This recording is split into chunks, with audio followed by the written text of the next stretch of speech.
नमस्कार दोस्तों, मैं doctor Anand Kumar Nagwani, plastic, cosmetic और हेयर ट्रांसप्लांट सर्जन। क्या ऐसे कुछ कारण हैं जिसकी वजह से हेयर फॉल होता है या जो है हेयर लॉस होता है? जी हाँ, हम 5 मुख्य कारणों पे बात करेंगे।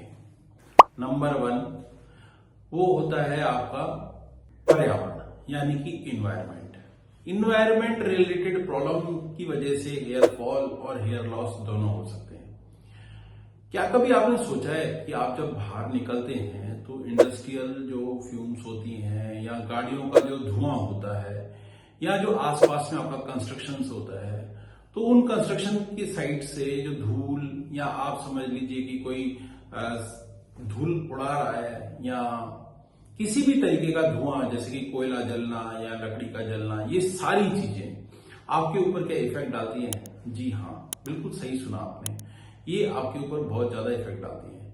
कारण ये होता है कि इनके अंदर से हाइड्रोकार्बन्स रिलीज होते हैं और ये हाइड्रोकार्बन्स आप इनहेल करते हैं।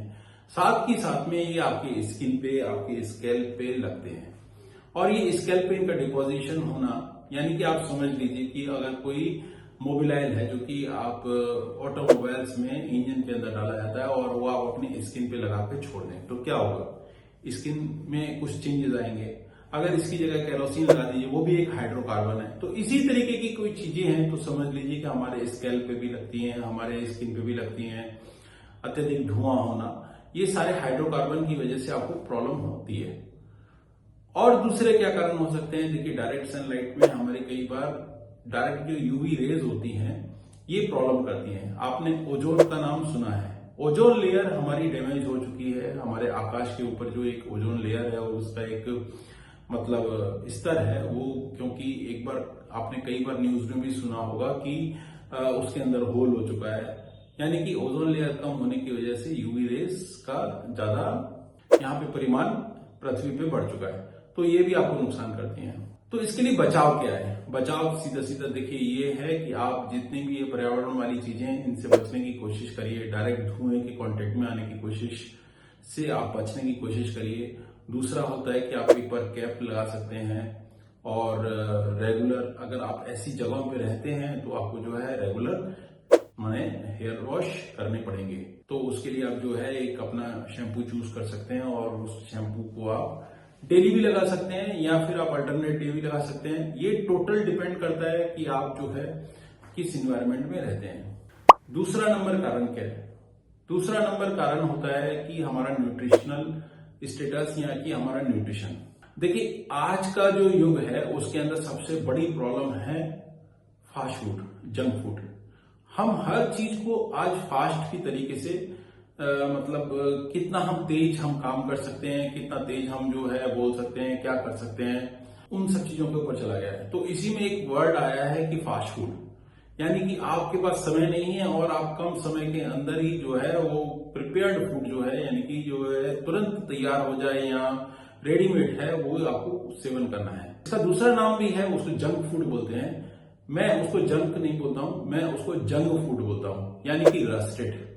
जैसे लोहे के ऊपर एक रस्ट लग जाती है, जंग लग जाती है, इसी तरीके से हमारी बॉडी के अंदर वो सब खाने से एक जंग लग जाती है। देखिए, जो मैं बोल रहा हूं कि जंग लग जाना लोहे के ऊपर और जंक फूड से आपको जंग लग जाना, दोनों के एक भावात्मक और एक भावार्थ तरीके से सिमिलरिटी है, मतलब उनका एक मिलन बोल सकते हैं।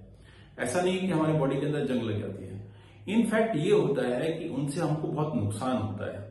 जैसे कि हमारी बॉडी के अंदर जब समझ लीजिए कि एक्सेसिव अमाउंट में कैलोरीज तो मिल गई, लेकिन जो उसकी न्यूट्रिशन वैल्यू है वो उसकी खत्म होती गई।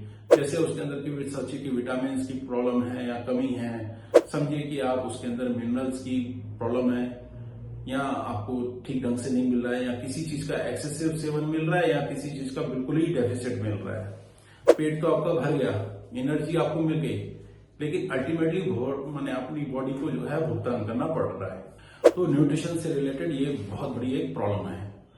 तो आप ये सोचिए कि आपको एक संतुलित आहार खाना है, तो इसका हम ठीक कैसे कर सकते हैं? देखिए, इसको ठीक करने का सबसे बड़ा तरीका है संतुलित आहार, यानी कि हम लगभग रोज जो है मतलब फ्रूट्स खाएं, साग सब्जी खाएं, जो भी ऐसा नहीं हो कि बहुत ज्यादा तली हुई हो और जो है उनके अंदर बहुत मसालेदार हो, फ्राइड हो, ऐसा जो है आप थोड़ा सा अवॉइड करिए। इसके अलावा जैसे कि कुछ नट्स होते हैं वो लीजिए, खजूर है थोड़ी सी वो लीजिए, जैसे 4 तक खजूर जो है आपको बढ़िया काम करेगी। और इसके अलावा जो है काठबादाम यानी कि जो आलमंड होते हैं वो अच्छे काम करते हैं। इसके अलावा अखरोट है, आंवला है, ऐसी कई सारी चीजें हैं जो इनका आप सेवन कर सकते हैं। लेकिन ये सब सेवन जो भी मैं बता रहा हूँ उसके लिए देखिए आपका स्वस्थ होना बहुत जरूरी है। इसमें ऐसा नहीं हो कि किसी को कोई किडनी की भी प्रॉब्लम है, किसी को लिवर की प्रॉब्लम है, या किसी को शुगर है तो वो भी जो है खजूर खा रहा है। तो ऐसा आपको जो है अपने हिसाब से सोचना पड़ेगा। ये एक यूनिवर्सल मतलब क्रोनिक डिसऑर्डर के लिए नहीं हो सकता है, मैं एक स्वस्थ व्यक्ति के लिए ये बोल रहा हूँ, ये इंपॉर्टेंट है आपके लिए समझना। तीसरा नंबर फैक्टर जो है वो है मेटाबॉलिज्म। देखिए मेटाबॉलिज्म वाली जो चीज है यहाँ पे एक समझना पड़ेगा आपको कि हम कोई भी चीज खाते हैं तो हमारी बॉडी में जाके वो सेलुलर लेवल पे उसकी मेटाबॉलिज्म होती है। हमको क्या अवेलेबिलिटी हो रही है हमारे खान पान से या हमारे एनवायरमेंट से, हमारे जो हम जहाँ पे सांस ले रहे हैं, सारी चीजें अगर कुल मिला के बोलते हैं तो वहां पे हमारी जो सेलुलर मेटाबॉलिज्म है वो एक बहुत इंपॉर्टेंट रोल प्ले करती है। क्योंकि अल्टीमेटली जो मेटाबॉलिज्म होती है वही जो है आपको एक्टिव इंग्रेडिएंट देती है आपकी ग्रोथ के लिए, आपकी सेल की डेवलपमेंट के लिए, हीलिंग के लिए, रिपेयर के लिए, सारी चीजों के लिए। हमारे हेयर भी जो होते हैं 25 से लेके 100 हेयर तक जो होते हैं, 25 to 100 hairs per day fall हो सकते हैं। ये वेरी करते हैं पर्सन टू पर्सन, और जो है ये वेरी करते हैं कि उस पर्सन की कितनी एज है उन सबके हिसाब से भी, प्लस उनकी हेयर की डेंसिटी कैसी है। तो ये सारी चीजें इंपॉर्टेंट है। तो हमारे हेयर क्योंकि इतनी बड़ी मात्रा में हर दिन गिरते हैं और हर दिन रिप्लेस होते हैं, तो यहाँ पे भी एक सेलुलर लेवल पे मेटाबॉलिज्म होती है। मैं आपको एक छोटा सा उदाहरण देता हूं इसका कि अगर थायराइड है, सोचिए कि यहाँ डायबिटीज है, तो वहां पे समझ लीजिए कि मेटाबॉलिक डिसऑर्डर है। इसी तरीके के और कई सारे मेटाबॉलिक डिसऑर्डर होते हैं जिनका कि मैं यहाँ पे नाम नहीं ले रहा हूं। तो वो सारे जो होते हैं डिसऑर्डर्स आपके हर सेलुलर लेवल पे इफेक्ट डालते हैं। तो आपका हेयर क्योंकि आपको दिखता है गिरता हुआ, तो इसलिए वहां पे भी ये एक इंपॉर्टेंट पार्ट रोल होता है इसका। हम क्या कर सकते हैं इसके लिए? हम ये कर सकते हैं कि हम अपना ब्लड का टेस्ट करा सकते हैं, हम अपने डॉक्टर से कंसल्ट कर सकते हैं कि इस तरीके की कोई प्रॉब्लम तो नहीं है, ताकि हमको जो है अगर सोचिए कि इस तरीके की कोई प्रॉब्लम है तो हम उसको उसका निवारण, उसका जो भी मतलब ट्रीटमेंट है हम उसको कराएं सही समय पे और अपना भविष्य अच्छा बनाएं। चौथा नंबर कारण क्या है? चौथा नंबर जो कारण आज के युग के अंदर ये समझ लीजिए कि बच्चे से शुरू होकर बूढ़े तक हर आयु वर्ग के अंदर प्रेजेंट है। तो ये क्या है? बेसिकली ये है स्ट्रेस, जिसको हम तनाव भी बोलते हैं। तनाव आज जब बच्चा छोटा होता है और स्कूल जाना शुरू करता है वहीं से तनाव शुरू हो जाता है। सही समय पे जाओ, ये करो वो करो, हर तरीके की उसको एडवाइस शुरू हो जाती है। हम बच्चे को अभी बचपन जीना ही नहीं देते हैं, उससे पहले हम उसको जो है पूरा एक बोझा हम उसके सिर पे रख देते हैं और सारी चीजों का एक जो है मतलब जो शायद ये बोलना चाहिए कि हम न कर पाए वो हम अपने बच्चे से एक्सपेक्ट करने लग जाते हैं। पूरा प्रेशर जितना भी हो सकता है, अच्छे मार्क्स लाओ, ये करो वो करो, इस तरीके की सारी चीजें। फिर जैसे जैसे बच्चा बड़ा होने लग जाता है, अच्छा अपना करियर का चुनाव करो, ये करो वो करो, सारी एडवाइजें वहां पे भी शुरू हो जाती हैं। सोचिए कि अगर वो अपने परफॉर्मेंस में ठीक नहीं कर पा रहा है तो वहां पे अलग तरीके का एक एनवायरनमेंट क्रिएट हो जाता है। तो मेरे कहने का मतलब ये है कि जो छोटा बच्चा था फिर बड़ा हुआ, फिर अगर मान लीजिए कि कहीं पे सर्विस करने लग गया, कुछ प्रोफेशनल लाइफ में आ गया, तो वहां पे भी एक स्ट्रेस हो गया। हो सकता है मैरिज लाइफ में भी हो, कुछ भी हो सकता है। स्ट्रेस हर लेवल पे हम लोगों ने एक अपने जिंदगी का एक अहम हिस्सा बना रखा है। मेरे कहने का सीधा सीधा अर्थ ये है कि हर एक किसी को अपनी जिंदगी जीने दीजिए और अपनी जिंदगी अपने आप भी जिए। आप इतना स्ट्रेस मत लीजिए। इतना स्ट्रेस लेने का कोई मतलब भी नहीं बनता है जितना स्ट्रेस हम लोग लेने लग रहे हैं। आज की डेट में हम जितना स्ट्रेस ले रहे हैं इतना लेने का कोई मतलब ही नहीं है। थोड़ा सा चीजों को टेक इट इजी करिए और जो है इसको कम करने के लिए सबसे बड़ा उपाय ये होता है कि आप 5 मिनट के लिए, 10 मिनट के लिए मेडिटेशन करने की कोशिश करिए। थोड़ा सा शांत इन्वायरमेंट में आइए। कुछ नहीं तो आप ये सोचिए कि एक हरा पेड़ है, आपके सामने कोई फूलों का पौधा है, बस आप 2 मिनट उसको निहारिए। आप अपने चारों तरफ अपने एनवायरनमेंट को निहारिए, देखिए आपको कितना सुकून मिलता है। योगा करिए। ये सारी चीजें करने से आपको देखिए कितना स्ट्रेस कम हो जाता है। मोबाइल को थोड़ा सा जो है साइड रखिए और अपने आप की जिंदगी को देखिए। आपको लगेगा कि नहीं, मेरे को तो अपने को देखने के लिए बहुत कुछ था। एक मैंने छोटी सी कहानी पढ़ी थी, उसमें एक चीज लिखी हुई थी कि पशु पक्षी वास्तविकता में मानव से ज्यादा अच्छे हैं, क्योंकि कम से कम अपने चारों तरफ एक प्रकृति तो देखते हैं।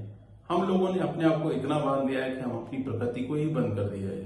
तो इस चीज को थोड़ा सा समझिए, तनाव से बाहर आइए, आपका हेयर फॉल देखिए अपने आप कम होने लग जाएगा, प्लस हेयर ग्रोथ भी होने लग जाएगी। 5वां नंबर सबसे इंपॉर्टेंट, आपको जाना बहुत जरूरी है, क्योंकि यह हेयर फॉल ही नहीं, हेयर लॉस और अल्टीमेटली बाल्डनेस पे लीड करता है। ये सबसे बड़ा कारण है डायहाइड्रोटेस्टोस्टेरोन, यानी कि आप जिसको कॉमन भाषा में डीएचटी समझते हैं। अन्य हार्मोन भी हैं, अन्य चीजें भी हैं, मैं पहले आपको संक्षिप्त में उसके बारे में बता देता हूं। जैसे कि पीसीओडी का होना, जैसे कि मीनोपॉज का होना, मीनार्की का शुरू होना, ये सारी चीजें भी इन सब चीजों के अंदर एक इंपॉर्टेंट पार्ट लाती हैं। इसके अलावा थायराइड भी है। मैं यहाँ पे मेनली बात कर रहा हूँ डीएचटी की, यानी कि मेनली मैं बात कर रहा हूँ एंड्रोजेनिक एलोपेशिया की। जी हाँ, सही सुना आपने। बाल्डनेस का मेजर कॉज एंड्रोजेनिक एलोपेशिया है। एंड्रोजेनिक एलोपेशिया क्यों होती है? ये एक जेनेटिक डिसऑर्डर है। इसका सबसे बड़ा कारण होता है कि हमारे जो एंड रिसेप्टर यानी कि जो हेयर फॉलिकल होते हैं, वहां पे डायहाइड्रोटेस्टोस्टेरोन का डायरेक्ट रिसेप्टर पे एक्ट करना, और वो ही अल्टीमेटली बाल्डनेस को लाता है। तो इसको तो देखिए, आपके हाथ में कुछ डायरेक्ट नहीं है रोकने के लिए, लेकिन इसके लिए कुछ दवाइयां भी हैं जो एफडीए अप्रूव भी हैं, और बहुत सारी चीजें ऐसी भी हैं आज के टाइम पे जिससे कि हम डायरेक्टली हम अपने आप को मतलब वो बाल्डनेस से बचा सकते हैं। तो सोचिए कि अगर हम बाल्डनेस की स्टेज आने से पहले ही अपने को हम कंट्रोल कर लेते हैं, बाकी सारी चीजों का अगर मिलन कर देते हैं, और अगर हम थोड़ी सी डॉक्टर की सलाह ले लेते हैं, तो हम डायरेक्टली हम अपने बाल्डनेस वाली स्टेज से हम बच सकते हैं। तो मेरे कहने का बात सिंपल है कि अन्य सारी चीजों को भी देखिए और इसके साथ में इस चीज को भी समझिए। जब भी आपको जरूरत लगे आप कंसल्ट करने की कोशिश करिए। आप हमको कमेंट भी कर सकते हैं, हम भी आपको आंसर करने की कोशिश कर सकते हैं। फिजिकल चेकअप कभी भी एक अल्टरनेटिव नहीं होता है ऑनलाइन कंसल्टेशन का, ये बात आप हमेशा याद रखिएगा। लेकिन हाँ, यह एक जरूर एक सहायता वाली चीज हो सकती है। मेरे को लगता है कि आज इस वीडियो के द्वारा मैं आपको सारी चीजें, मतलब जो मेजर में आप 5 फैक्टर्स थे जो समझाना चाह रहा था, वो सब समझा पाया हूं। इसके अलावा भी आपको अगर लगता है कि कुछ जाना है तो आप जरूर हमसे पूछिए, मुझे आपके आंसर करने में बहुत खुशी होगी। नमस्कार, आपका दिन शुभ हो।